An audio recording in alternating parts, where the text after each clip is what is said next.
Welcome back. We have plenty to talk about in the world of basketball, but before we do that, let's start with football, or as some may call it, soccer. It has been a very bad week for the Argentinian national soccer team in the CONMEBOL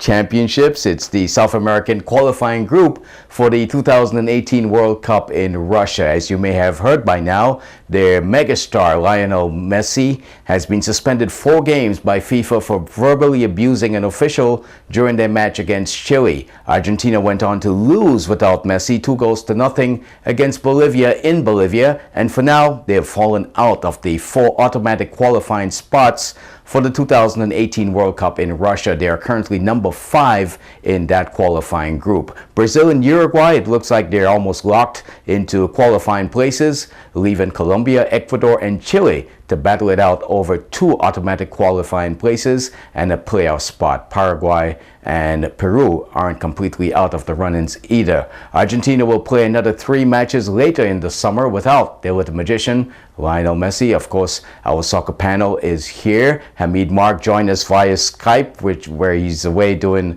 a special assignment for WP Global Sports, and Galvin Kiki is here in the studio. Guys, it's looking like there is a possibility of a World Cup without Argentina. Hamiyd, is that even possible?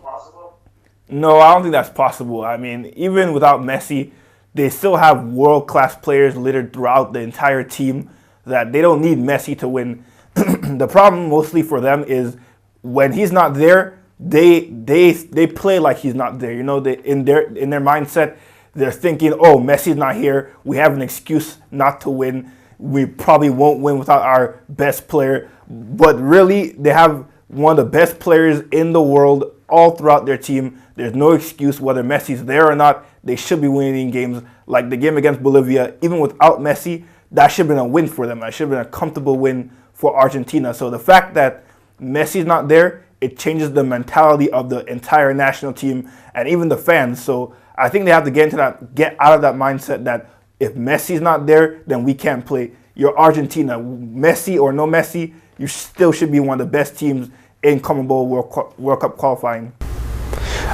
First of all, the only team that has been to every World Cup from the first one to 2014 is Brazil. So I think if we say there's no World Cup, it has to be Brazil that has to be left out.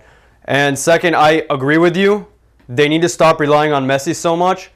But there's a big problem with the FA, with the association over there, because they have a lot of problems with which players they pick. They have guys like Mauro Icardi, the captain of Inter Milan. They have Dybala, who's barely getting any playing time. Their problem is they're relying so much on him to the point where no one else gets to flourish. And they have great players. Di Maria, who is an excellent winger / attacking midfielder who can carry the ball and move it around. Losing to Bolivia, I'm not going to hold it against them because playing in Bolivia is very difficult. Playing over 3,000 meters up in the mountains is very difficult, regardless of who you are. Anywhere in so I'm not going to hold that against them. Playing anywhere in CONMEBOL is hard. That's true. But you know, if you're Argentina, you expect to win these games, especially when you know that Brazil are still picking up points, Uruguay is still picking up points, Chile, you know, is above you now. So, I mean, if you're Argentina, despite all your problems, you know, the games that you're supposed to win, like Bolivia, even without Messi, you know, you're supposed to take those chances. So if you fail and you falter with teams like that, then, you know, Chile is going to bump ahead of you, Uruguay is going to bump ahead of you, Colombia is going to pass you, and then next thing you know, you're either in a playoff spot, which you don't really want to do, or you're not making the World Cup, which is unacceptable if you're Argentina. So let's go to this. What are the major tactical adjustments they need to make in the absence of Messi that would improve their showing on the field? Honestly, just play. Just play the game. Don't think about Messi's here and Messi this and Messi that. You're world-class players, and you guys are big enough. You know, they're professional to know that, hey, we do have Messi, yes, but we're all very good. We're all game changers. We don't need Messi to qualify at this stage. You know, let him rest. Let Messi, you know, mind be at ease, because every time Messi goes to the national team, there's always chaos around him, whether it's from the fans or the federation or the players, whatever it is. Messi just has too much. So just play the game. You know, you don't have to change anything tactically, really. You just play like how you usually do at your clubs, and you will qualify for the World Cup. Forget about qualifying for the World Cup. This team, without Messi, is still talented enough to probably win a World Cup. Higuain, Aguero, Dybala, Di Maria, so many world-class talents that are playing at top clubs. And their problem is they're too afraid to break out of Messi's shadow and be willing to take that step. Right now, what they need, their midfield needs to be willing to connect to the attack. They need to be like Brazil. Brazil have a superstar in Neymar, and they all know that. But even Neymar is telling them, I'm willing to sacrifice for the success of the team. Everyone has to be willing. My problem is, I believe Messi is not vocal enough with the other guys to tell them, let me sacrifice for you guys to succeed. Find your place on the field, and I'll get you there. And all you have to do is put it in the back of the net. Let's go to the actual suspension now. Was this punishment 4 games for Messi, even after he was not even carded during the regulation time? A review took place and he was suspended 4 games. Was this punishment excessive, Hamiyd?